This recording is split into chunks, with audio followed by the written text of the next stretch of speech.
Now, Canada talks a lot about critical minerals, but one of the most intriguing new entrants isn't copper or lithium, it's aluminum. Canadian Energy Metals says its Thor project in Saskatchewan contains one of the largest alumina-bearing deposits ever outlined, positioning Canada as a potential supplier of a metal still dominated by foreign refining and processing. Well, to make sense of the discovery, the economics and the road to commercialization, I'm joined by Chris Hopkins, CEO of the Canadian Energy Metals. Chris, thanks very much indeed for talking to us. My pleasure. Well, look, take us right to the asset, right? For viewers hearing about Thor for the first time, what is this deposit and what exactly has been discovered here? Sure. Thor is a large resource of critical metals that we've discovered in Saskatchewan. We're located approximately 200 kilometers east of Saskatoon in the center of the province. This is a polymetallic shale play containing aluminum. It also contains other metals, scandium and vanadium predominant, but there are others including base metals as well. Since making the discovery, we've drilled and evaluated an area of about 600 square kilometers, which is similar in size to the municipal area of Calgary. Yeah. Within this area, we've identified a significant resource of alumina, which is used to produce aluminum. Our alumina resource totals over 6 billion tons, equating to over 30% of the known world's alumina supply. Look, I suppose that's the reason why you've called the Thor one of the largest alumina-bearing deposits globally. From a geological and strategic standpoint, Chris, what makes this really stand out? Well, we're located near the geographic center of North America, which means that we're adjacent or close to markets within North America, but also able to deliver to either coast or even down to Mexico or to the Gulf through the existing rails that are on our property. The process we've developed as well is a significant strength in that the alumina that we produce exhibits strong environmental benefits and cost benefits to the processing of bauxite, which is the mineral that's more commonly used to source aluminum from. And finally, by virtue of the process that we've developed in producing the alumina, and that's not us but our engineering firms, we're able to produce what we believe would be regarded as a green alumina product, which would be a significant change in the industry where alumina is not green by definition. Yeah. It does come at an interesting time as well, Chris, doesn't it? I mean, there's growing anxiety in North America about dependence on foreign refining capacity. How does Thor fit into that resource security conversation, if you like? Well, again, by virtue of the location, we create a secure and reliable potential supply of the alumina to the industry in Canada, because Canada is one of the largest producers of aluminum in the world.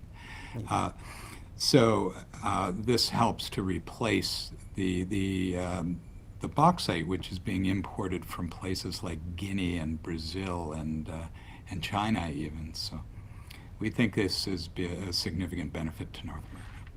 Now listen, you've just released a PEA. What are the key takeaways the market should focus on here, and how do those economics stack up against other aluminum supply parts?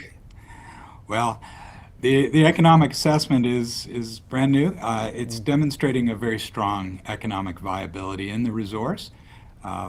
This establishes for us a sound basis to proceed into the pre-feasibility assessment of development, which means for us the engineering of a demonstration facility to locate in Tisdale, Saskatchewan, which is the town nearest us.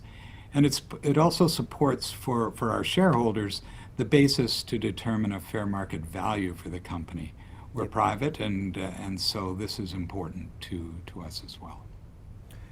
I mean, just referring to some of your earlier comments there, Chris, the deposit isn't just about aluminum, right? You've highlighted scandium, vanadium, and rare earths. How material could those credits be to the overall project here? Well, it is dominated by aluminum. So and I refer here to alumina as opposed to aluminum. Uh, so that goes without saying.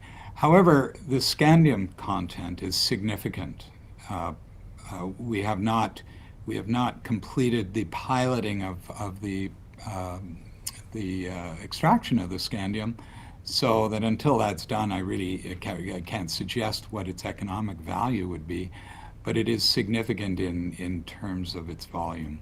Vanadium, which is, and scandium, by the way, is a highly strategic alloy for the aerospace industry, military, advanced electronics. In addition, the vanadium content is significant. Vanadium is the leading material required for grid-scale batteries in the form of vanadium redox batteries, flow batteries, which are a leading alternative for grid-scale power storage. Yeah. You spoke about the geography a little earlier as well, and I found that quite a big benefit here. Walk us through the processing route and location advantage. I mean, what are the operating or environmental efficiencies that Saskatchewan in particular brings to the table here?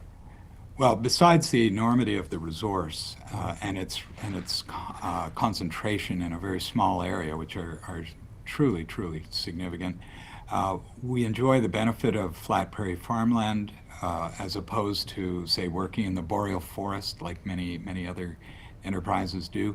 And this means we have terrific infrastructure on site. We have roads, services, community services as well.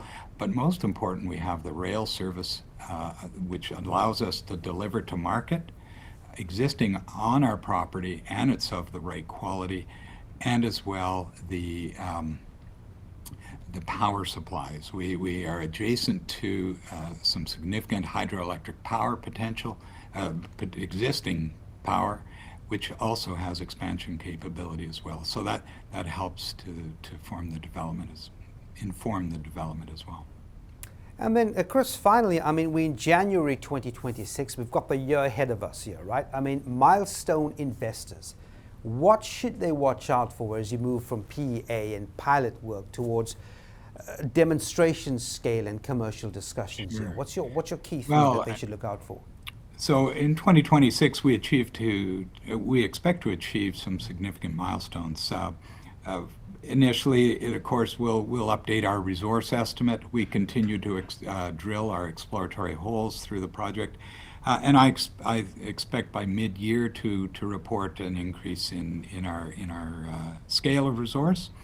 But more importantly, we'll confirm the potential of new products. We're evaluating smelter-grade alumina. That's SGA. That's the normal input to a refinery to produce the aluminum metal. We've done an initial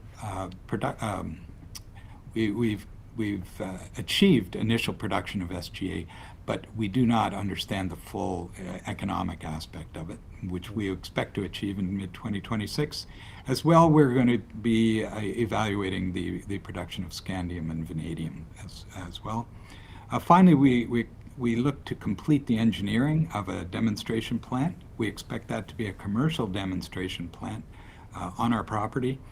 And then in terms of the corporate, we'll be examining funding alternatives in 2026 as well. So there's a lot to deliver, but we're confident we'll do so.